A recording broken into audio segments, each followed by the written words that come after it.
Aasa na lang ba na magiging tayong dalawa? Aasa na lang ba na mahalin mo rin ako sinta? Aasa na lang ba na sana ako naman ang piliin mo? Aasa na lang ba sa mga motibo o pinapadama mo?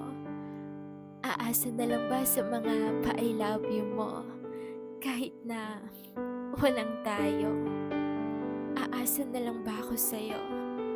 Aasa na lang ba na kahit walang kasiguruduhan na magiging tayo?